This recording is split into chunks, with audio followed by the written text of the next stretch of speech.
Salut camarades! Vous me connaissez, je fais des promesses que je ne tiens jamais. Typiquement, j'avais dit que je ferais une super trilogie mystérieuse dont Mehmet était un début de contextualisation. Eh bien oui, je le ferai, mais pas tout de suite, j'ai encore changé d'avis. Mais bon, puisque je sais que ça a tendance un petit peu à vous gonfler éventuellement, du moins je comprendrai que ça vous gonfle, eh bien je me dis que je vais en profiter pour tenir une autre promesse que j'avais déjà faite il y a longtemps, à savoir parler des grands aventuriers médiévaux. Et parmi ceux-ci, j'ai choisi Marco Polo. Oui, je sais, c'est pas super original et c'est assez convenu, mais en même temps j'ai toute la biblio qu'il faut, donc je ne vais pas me priver. Et pour commencer, puisqu'il y a beaucoup à en dire, on va parler de ce qui a fait que lui, parmi tant d'autres occidentaux s'aventurant dans l'Extrême-Orient, puisqu'il est loin d'être le seul et encore moins le premier, a fait qu'il a pu devenir célèbre. Ça, le devisement du monde, ou description du monde si vous préférez, autrement connu comme le Livre des Merveilles, un livre étrange et fascinant qu'il a écrit après 25 années de voyage et de service à la cour du Khan Kubilai, en Chine. Un livre étrange et innovant donc, puisque malgré tous ces siècles, il fascine toujours autant l'Europe. Il faut notamment savoir que, par exemple, il a motivé un certain Cristoforo Colombo à partir à la recherche d'une nouvelle voie vers les Indes pour y trouver les tonnes d'or, d'argent, de joyaux et de perles décrites dans ces pages.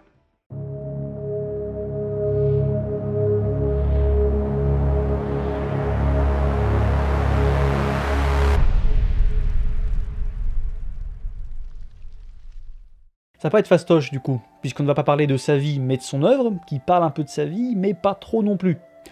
Pour être parfaitement honnête, quand j'ai commencé à m'intéresser à ce personnage, plutôt que de me taper les grosses biographies d'abord, je me suis dit que j'allais lire son bouquin, tout simplement.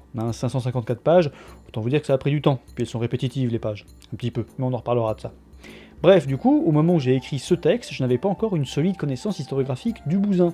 Et du coup, voilà, j'ai quand même voulu sortir une vidéo du mois de mai, mais... peut-être une connerie. Alors oui, du coup, je risque peut-être de dire 2-3 conneries, mais auquel cas, je les corrigerai dans les vidéos qui vont suivre, qui elles seront appuyées sur de solides connaissances bibliographiques, puisque du coup, comme d'habitude, je mettrai une bonne grosse biblio à la fin, etc. Donc voyez plutôt cette vidéo dans un premier temps comme une sorte de teasing, un premier ressenti personnel par rapport à un bouquin que quelque part je découvre en même temps que vous. C'est un héros de tech, quoi, je veux dire, c'est plus à la cool, c'était quand même le principe même de cette série de vidéos là, voilà. Pourquoi je me justifie du coup, c'est complètement con, pourquoi je fais ça? Pour la faire courte, Marco naît en 1254 à Venise, peu après le départ de son père Niccolo et de son oncle Maffeo. Des marchands vénitiens partirent rejoindre leur aîné, Marco l'Ancien, à Constantinople, avant de s'embarquer dans un très long périple qui passera par la Crimée, le Moyen-Orient, l'Asie centrale et enfin la cour du grand Khan Kubilai en Chine. Revenu à Venise au bout de 15 ans, avec pour mission de retourner à la cour du Khan avec cette fois-ci des missionnaires et des lettres du pape, entre autres, il découvre le jeune Marco, attendent l'élection du nouveau pape, puisque le précédent est mort, ce qui va quand même les retarder 2 ans, et enfin repartent pour un périple de 25 ans, pendant lequel Marco, esprit curieux et attentif, prendra de nombreuses notes qui lui serviront ensuite pour son récit. Et tout ça évidemment, on le verra plus en détail dans les épisodes qui traiteront du personnage. Mais attention, il nous la fait pas façon Bilbo, je rentre chez moi, j'écris mon bouquin pieds nus, avec un gilet de satin sur le dos et une bonne pipe. Bande de gros dégueulasses.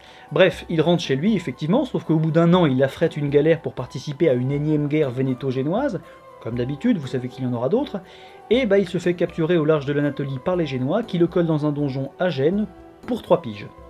Voilà. C'est moins funky que le retour de Bilbon.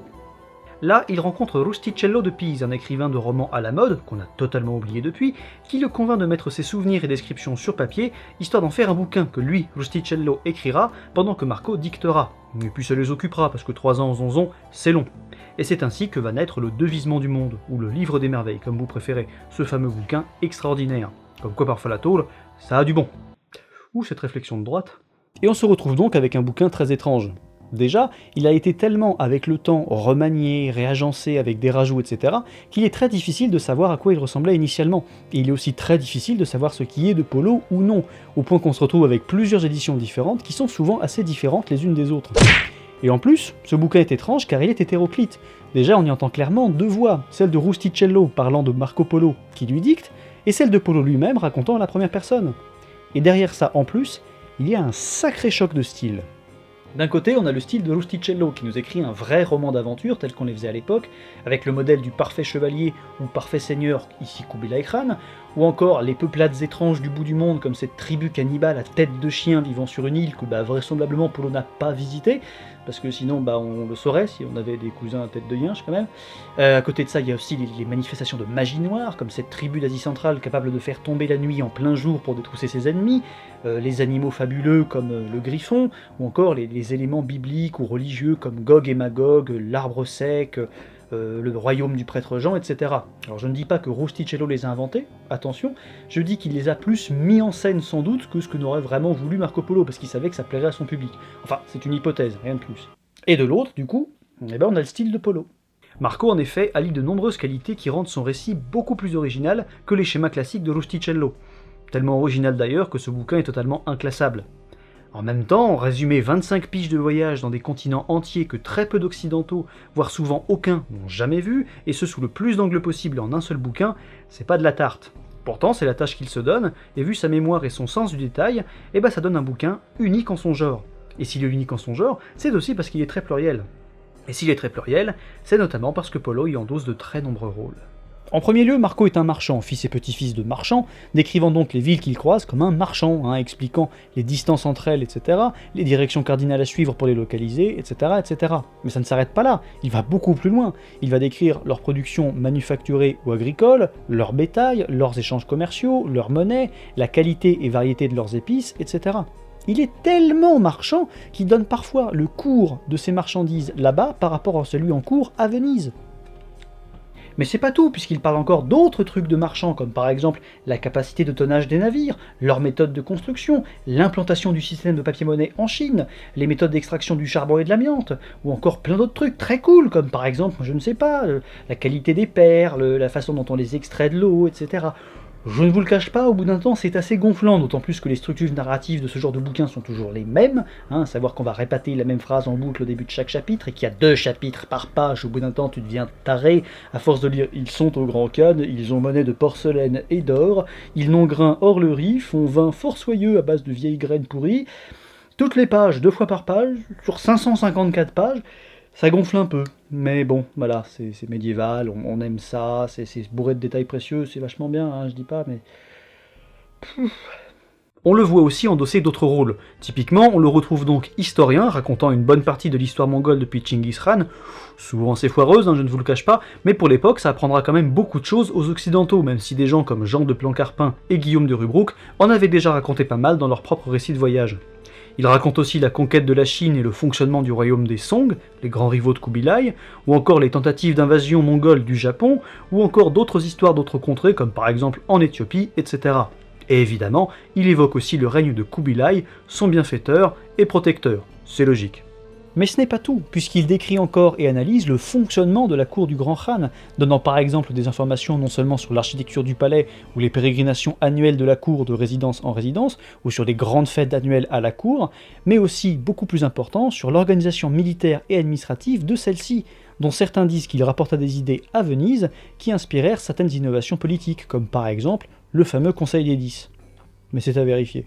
Sa curiosité va plus loin puisqu'il se fait aussi ethnologue quand il étudie les cultes, mœurs, coutumes, vêtements, aspects physiques et autres particularités des peuples qu'il rencontre, stratège quand il évoque le fonctionnement de l'armée mongole et le déroulement de certaines batailles, géopoliticien quand il essaye de rendre compte des complexes liens d'alliance et de vassalité entre les différentes régions qu'il a visitées et le Grand Khan, et évidemment, explorateur. Même s'il n'est pas le premier occidental à avoir visité l'Orient, il évoque en effet des contrées méconnues ou inconnues en Europe, de Java à la Sibérie et du Japon à la Russie, donnant parfois, c'est vrai, des informations de seconde main. Parce qu'il n'a pas pu tout voir lui-même, c'est évident. Et du coup, oui, ça donne des tribus cannibales à tête de chien, ou des Russes dont les poils pubiens se prennent dans la glace quand ils sortent pisser, mais bon, ça donne aussi des trucs comme par exemple la première description connue en Europe de Chipangu, le Japon, et ses fameux temples couverts d'or. Ce qui a largement motivé ce cher Cristoforo Colombo à bouger son derche pour trouver une nouvelle voie vers les Indes. Et pour finir, en bon voyageur médiéval dans des contrées non chrétiennes, il se fait aussi assez prosélyte quand il évoque le nombre de chrétiens nestoriens qu'il rencontre, le nombre d'églises dans chaque ville, les miracles qu'il a vus ou qu'on lui a racontés, les lieux de pèlerinage qu'il croise sur sa route, mais surtout la potentielle conversion du Grand Khan en personne, qui est un thème très recherché à l'époque, pour lequel on a envoyé souvent et régulièrement des missionnaires à la cour du Grand Khan, parce que ça permettrait éventuellement de lutter contre l'islam depuis un autre front et ainsi de reconquérir la Terre Sainte. Certains disent même que le premier voyage de Niccolo et Maffeo Polo avait ça aussi pour but, convertir le Grand Khan. Mais bon, c'est une supposition. Ce prosélytisme peut être assez omniprésent parfois, mais il est jamais lourdingue, car même s'il parle de diablerie, idolâtrie et autres termes peu élogieux quand il évoque les hindous, les bouddhistes, etc., eh ben il n'en parle pas moins avec une certaine objectivité et bon nombre de détails, ce qui est quand même suffisamment agréable. Quand il ne dit pas clairement qu'il a eu recours à leur service, hein. Par exemple, il y a un moment où il raconte que il a paumé un truc et du coup il est allé voir une idole païenne qui l'a aidé à retrouver son truc. Donc voilà, prosélyte mais pas trop, hein.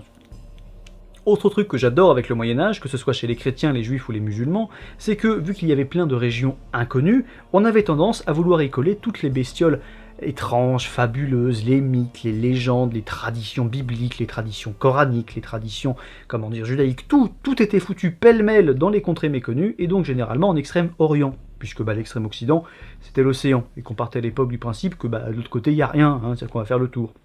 Donc c'était en Extrême-Orient que c'était calé. Et Marco Polo, se retrouvant à voyager en Extrême-Orient, il va tenter de retrouver ces légendes et de les rationaliser en les reliant à l'histoire et à la géographie. Et c'est vachement édifiant.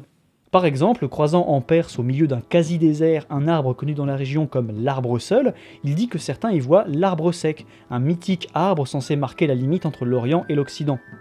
Lui dit surtout qu'il y a un arbre isolé, avec des feuilles ressemblant à celles d'un platane, et dont les gens du coin disent qu'il s'agit de l'arbre qui marque l'ancien lieu d'une grande bataille entre Darius et Alexandre le Grand, potentiellement d'ailleurs celle d'Issos, puisque sur la célébrissime mosaïque qui représente la bataille d'Issos, il y a bel et bien un arbre seul et sec au fond. Voilà. Faites ce que vous voulez de cette anecdote.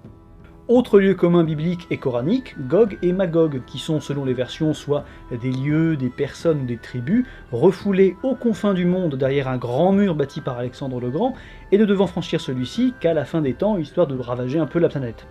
En gros, je ne suis pas théologien, je ne m'en cache pas.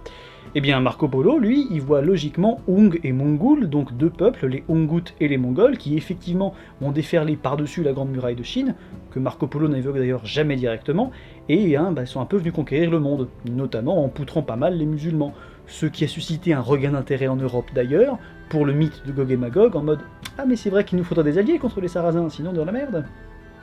Voilà.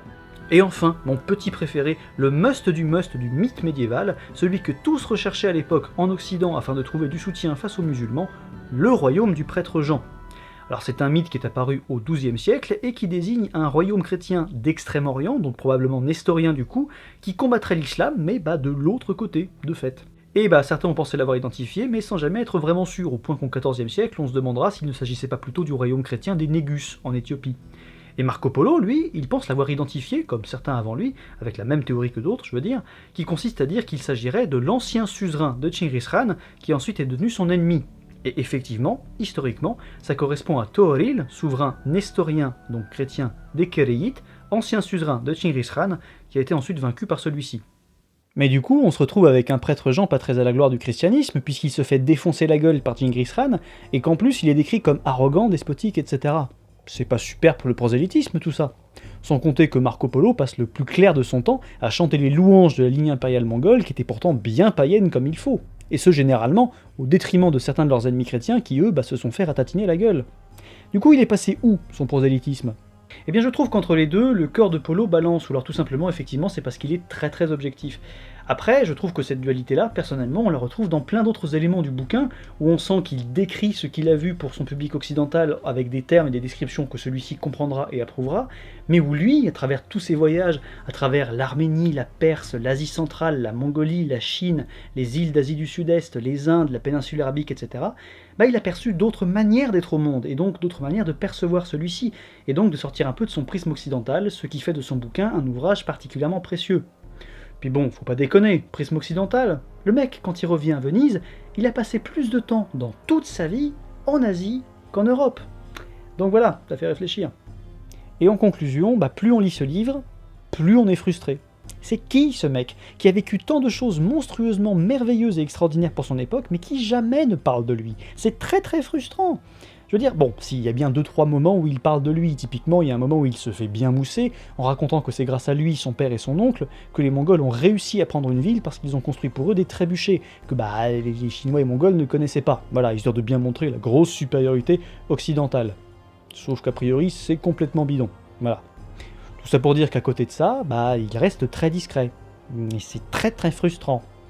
Pourtant, on sait qu'il a fait de nombreuses missions pour Kubilai, en tant qu'ambassadeur, messager, espion, gouverneur, etc., décrivant même parfois des événements qui pourtant étaient classés secrets, preuve donc que Marco avait de hautes responsabilités, et qu'il était donc loin d'être un spectateur passif.